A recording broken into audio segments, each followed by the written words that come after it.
Hello my dear YouTube family members, ఎలా ఉన్నారు? అందరూ బాగున్నారా? Welcome back to my channel మీ రాధా. ఎలా ఉన్నారు? అందరూ బాగున్నారా? ఎస్, నేను కూడా చాలా చాలా బాగున్నానండి. మీరు ఇప్పుడే ఫర్ ద ఫస్ట్ టైం నా ఛానల్ చూసినట్లయితే సబ్స్క్రైబ్ చేసుకోండి. పక్కన గంట ఉంటుంది, ఆ గంట కొడితే నెక్స్ట్ నోటిఫికేషన్ మీకు వస్తుంది, లేదంటే వీడియో నోటిఫికేషన్ మీకు రాదనమాట. ఎస్, ఈరోజు ఒక క్రీమ్ గురించి మనం మాట్లాడుకుందాం. మీరు ఆల్రెడీ వినే ఉంటారు. ఈ వీడియో ఓపెన్ చేశారంటే ఆ క్రీమ్ ఇన్ఫర్మేషన్ కావాలి కాబట్టి మీరు ఓపెన్ చేస్తారు, కాబట్టి కంప్లీట్ ఇన్ఫర్మేషన్ అనేది ఇచ్చేస్తాను. ఈరోజు నేను చెప్పబోతున్న క్రీమ్ వచ్చేసి మై ఫెయిర్ క్రీమ్. ఇది మీకు మెడికల్ షాప్స్లో దొరుకుతుంది. నాకు తెలిసి 90% ఇది మెడికల్ షాప్స్లోనే దొరుకుతుంది, లేదంటే మనకి ఫ్యాన్సీ స్టోర్స్లో కూడా ఈ క్రీమ్ అవైలబుల్లో ఉంటుందన్నమాట. 20 గ్రామ్స్ ఉంటుంది క్రీము, 210 ఆ కాస్ట్లో అయితే వచ్చేస్తుంది. ఇందులో ఉన్న ఇంగ్రీడియంట్స్ ఏంటి అంటే మొమటోసోన్ ఫ్యూరేట్, హైడ్రోక్వినాన్, ట్రెటినాయిన్. ఇందులో ఉన్నటువంటి ఈ 3 ఇంగ్రీడియంట్స్ అన్నమాట. ఓకే, ఈ క్రీమ్ మనం ఎలా యూజ్ చేయాలి, ఎప్పుడు యూజ్ చేయాలి, ఎవరికి యూజ్ అవుతుంది, స్కిన్ ఆఫ్టర్ ఎలా ఉంటుంది, అసలు ఫార్మసీ క్రీమ్స్ గురించి ఈరోజు కంప్లీట్ ఇన్ఫర్మేషన్ ఇస్తాను, మిస్ చేసుకోకుండా చూడండి. ఇందులో ఉన్న ఇంగ్రీడియంట్స్, నేను ఫస్ట్ మీకు చెప్పిన ఇంగ్రీడియంట్ ఏదైతే ఉందో హైడ్రోక్వినాన్ అనేది మన చర్మం మీద ఉన్నటువంటి నల్ల మచ్చల్ని, డార్క్ స్పాట్స్ని రెడ్యూస్ చేయడానికి ఈ ఇంగ్రీడియంట్ అనేది యూజ్ అవుతుంది అనమాట. రెండవది ట్రెటినాన్. ఇది కూడా అంతే, చర్మం మీద మచ్చలు, పిగ్మెంటేషన్ ఉన్న, ట్యాన్ ఉన్న, కొంచెం మెలాస్మా లాంటివి ఉన్న, స్కిన్ బాగా ఇన్ఫెక్షన్స్ వచ్చున్న, యాక్నే స్కార్స్ ఉన్న వాటికన్నిటికీ కూడా యూజ్ అవుతుంది. అండ్ మొమటోసోన్ ఫ్యూరేట్, ఇది కూడా అంతే. ఇప్పుడు నేను చెప్పిన ఈ 3 ఇంగ్రీడియంట్స్ కూడా మీ స్కిన్ మీద మచ్చలున్న, మెలాస్మా, హైపర్ పిగ్మెంటేషన్, ట్యాన్ ఉన్న, అంటే మనం వాటిని కంట్రోల్ చేసుకోవాలి కాబట్టి చిన్నగా వాటిని ఈ ఇంగ్రీడియంట్స్ అనేది క్యూర్ చేస్తాయి అన్నమాట. నేను కొన్ని పాయింట్స్ చెప్తాను, వినండి. ఇటువంటి ఫార్మసీ క్రీమ్స్ యూజ్ చేయాలి అనుకున్నప్పుడు ఫస్ట్ మీరు డాక్టర్ని కన్సల్ట్ అయిన తర్వాత యూజ్ చేయండి. రెండవది, ఈ క్రీమ్ మీరు వాడేటప్పుడు మీరు బయటికి వెళ్తారు కదా ఎండలో, సన్ స్క్రీన్ లోషన్ రాసుకోవటం మస్ట్ అండ్ షుడ్గా ఉండాలి. ఫేస్కి స్కార్ఫ్ అది కట్టుకొని వెళ్ళండి.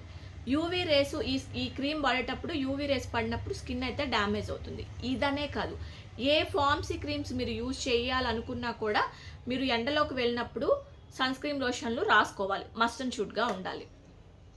నెక్స్ట్, ఈ క్రీమ్ మీరు పర్ డేకి వచ్చేసి 1 టైమే అప్లై చేసుకోవాలి.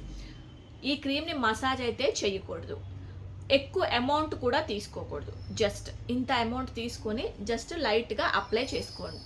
ఇది మసాజ్ కూడా చెయ్యొద్దు, మీరు బాగా ఎక్కువగా రాయొద్దు, కొంచెం లైట్గా స్టార్ట్ చేయండి. మీకు ఎక్కడైతే బాగా ఇన్ఫెక్షన్స్ ఉన్నాయి, బాగా స్కిన్ డ్యామేజ్ అయిపోయింది, మచ్చలు ఎక్కువ ఉన్నాయో అక్కడ ఫస్ట్ అప్లై చేసుకోండి. తర్వాత ముఖ్యంగా ప్యాచ్ టెస్ట్ అనేది కంపల్సరిగా ఉండాలి. చెవు వెనకమాల ప్యాచ్ టెస్ట్ చేసుకోండి, ఒకరోజు ఆగండి. బాగానే ఉంది అనుకున్నప్పుడు కంటిన్యూ చేయండి, లేదు అనుకున్నప్పుడు మీది బాగా సెన్సిటివ్ స్కిన్ అయితే ఇట్లాంటి క్రీమ్స్ని స్టాప్ చేయండి. ఇది ఎలా యూజ్ చేయాలి, మార్నింగ్ టైం మాత్రమే యూజ్ చేయాలి. సరే, దీని రిజల్ట్ ఎలా ఉంటుందో కూడా చెప్తాను. మీరు ఏం చేస్తారంటే, ఏదన్నా మైల్డ్ సోప్స్తో ఫేస్ వాష్ చేసుకున్నాక జస్ట్ క్రీమ్ని అప్లై చేసుకోండి. 15 డేస్ మీరు ఈ క్రీమ్ని రోజు యూజ్ చేయాలి. 30 డేస్ అనమాట ఈ క్రీమ్ మనం యూజ్ చేయాల్సిన రోజులు, అంతకుమించి ఎక్కువగా యూజ్ చేయకూడదు. 15 డేస్ యూజ్ చేయాలి.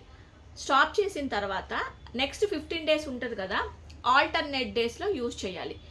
ఎందుకంటే నేను మీకు చాలా వీడియోస్లో చెప్పున్నానండి, ఫార్మసీ క్రీమ్స్ ఏ క్రీమ్స్ అయినా సరే సడన్గా డైలీ రాసి ఆపేయకూడదు, నల్లబడిపోతారు, ఇంకా నల్లగైపోతుంది ఫేస్. చిన్నగా యూజ్ చేయాలంటే ఆల్రెడీ దాని మీద మనం కెమికల్ పెట్టున్నాం కాబట్టి దాన్ని స్లోగా స్టాప్ చేయాలి. వర్కింగ్ అనేది పర్సంటేజ్ తగ్గించుకుంటా వెళ్ళాలి, కానీ ఒక్కసారి మాత్రం స్టాప్ చేయొద్దు. ఈ 15 డేస్ తర్వాత చెప్పాను కదా, రోజు మార్చి రోజు ఈ క్రీమ్ని రాసుకోండి. 13 డేస్ వ్యాలిడిటీ అనమాట. అంటే 30 డేస్లో మీకు ఈ 1 వీక్కే కొంచెం మచ్చలు అవి తగ్గుతున్నట్లుగా అలా అనిపిస్తుంది. తర్వాత నుంచి కూడా చిన్నగా అవి స్లో అయిపోతాయి. ఇంకా మీరు ఆ క్రీమ్ని స్టాప్ చేయండి. అంటే ఇది స్కిన్ బాగా లైటనింగ్ అవుతుందని నేను చెప్పను, మన స్కిన్ని క్లియర్ చేస్తుంది అనమాట. హెల్తీ స్కిన్ లాగా చేస్తుంది, సెన్సిటివ్గా ఉంటుంది స్కిన్ అయితే. ఓవరాల్గా ఈ స్కిన్ని మీరు ప్రెగ్నెన్సీ లేడీస్ అయితే యూజ్ చేయకూడదు. 13+ బిలో ఉన్న వాళ్ళు యూజ్ చేయకూడదు, పాలిచ్చే తల్లులు కూడా యూజ్ చేయకూడదు.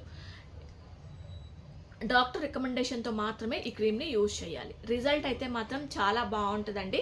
నేను చెప్పినటువంటి కొన్ని జాగ్రత్తలు తీసుకుంటూ ఈ క్రీమ్ని మీరు వాడుకోవచ్చు అనమాట. ఇది ఈరోజు నా వీడియో. మీకు ఇంకా ఇన్ఫర్మేషన్ కావాలి, ఇంకా క్రీమ్స్ గురించి కావాలి అనుకున్న వాళ్ళు కింద నాకు కామెంట్ సెక్షన్లో కామెంట్ చేయండి. మీకు ప్రతి ఒక్క క్రీమ్ గురించి కూడా ఇన్ఫర్మేషన్ అనేది ఇస్తాను. Thanks for watching my video. Take care. Bye.